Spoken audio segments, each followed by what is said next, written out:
Claire, it's time for this.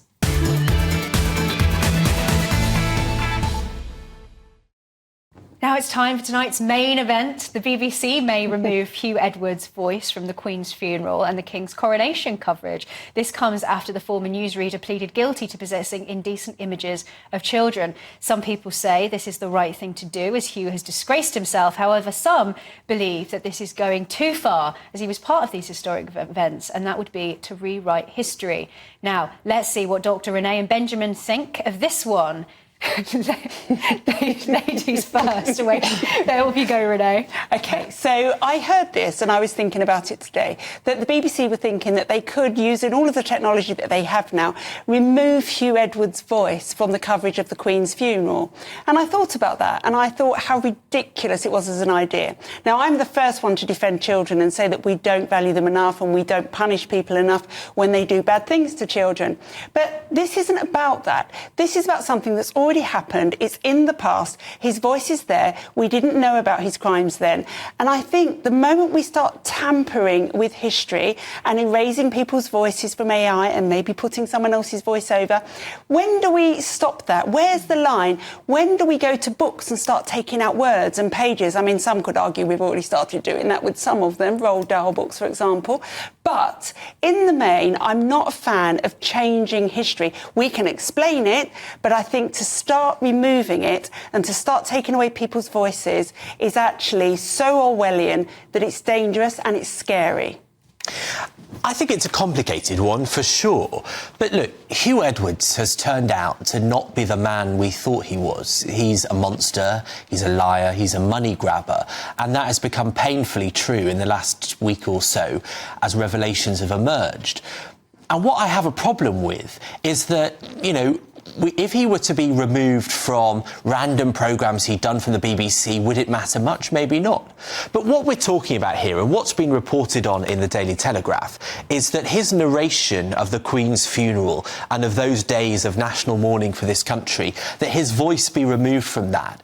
Now, this is a matter of history and shared experience for all of us. And I think the idea that the Queen's final moments have the voice of a man that we now know to be as disgraceful as Huw Edwards over the top of them is an insult to our late Queen. It's an insult to the people that cared for her. And it's an insult to all the decent people at the BBC that worked exceptionally hard to cover that funeral to the country that, 30 million of us watched. And so I think they're right to remove his voice, because her legacy shouldn't be tarred with his actions and his voice on top of it. Yeah, I get that, Benjamin, I really do. And I completely understand. The man is absolutely deplorable. Anybody that can commit the crimes that he has, absolutely deplorable. But this is history. It happened. Taking his voice away doesn't mean it didn't happen. That's really important. And for me, it's just this slow walk to total authoritarianism where we can change anything and pretend that it didn't happen. I think back to Jimmy Savile, who is the most obscene paedophile this country's ever seen, and of course was the BBC's biggest star. And after he was exposed against the BBC's wishes, there was a statue of him in Leeds that was pulled down. There were all sorts of celebrations of him that were disappeared.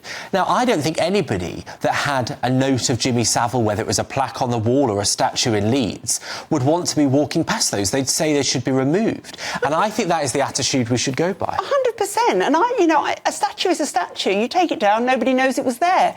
This is something that actually happened in time. The Queen's funeral happened and Huw's voice was over the top of it. You start changing that and you've actually altered history. You're not just removing a statue, you're altering history. Let's broaden it out. Claire, what do you think? It surely isn't right to just like a good sensible idea to disappear people from the historical record, no matter how bad they are, because that distorts the historical record. Well, that's right, and I think it would be one of those really weird situations if you either had nothing there, so you just had footage of the funeral with no voice over it, or if you put someone else's voice dubbed over it. I mean, but it would be a lie. It would be a lie, and those of us who are old enough remember when Jerry Adams was dubbed on television because we weren't allowed to hear his voice. And you look at it as the most ridiculous thing in this day and age to do, and it feels a little bit like that. Would it be dubbed? Would it be a different voice? This is history. It has happened. Doesn't take away from the fact that what he's done is awful. Yeah, there's a kind of sort of like a mystical aspect to it, isn't it? Or we can't hear his voice.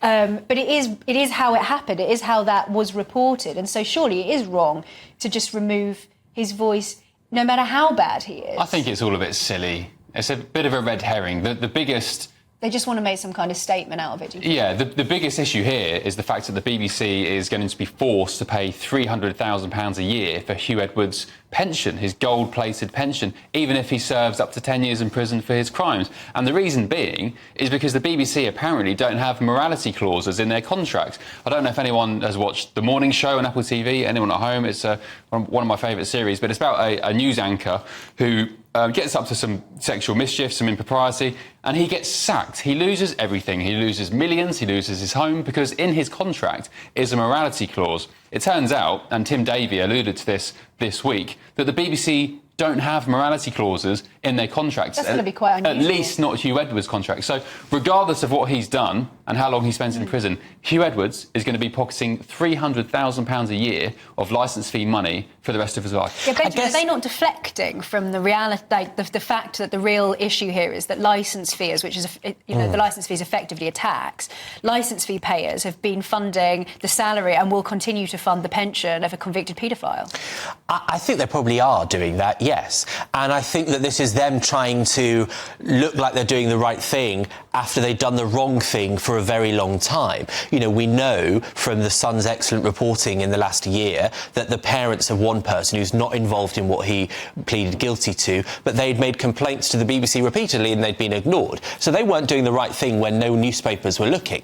What I'd say is that actually I think this plays into these questions we have about cancel culture and people being accused and decided they're guilty even if they're not, right? So the BBC knew that he'd been arrested on serious charges in November and kept paying him. They paid him £200,000. Now, the natural reaction is that's unacceptable because now we know he's admitted to doing it and will be given a sentence or something like that in a few months. But actually, being arrested is not an acknowledgement of guilt. You are innocent until found guilty. His pension is something like £300,000. And so, but I just point out that, if you'd been arrested for something terrible that you hadn't done and you then lost your income for 6 months, that could ruin you for years. That wouldn't be fair.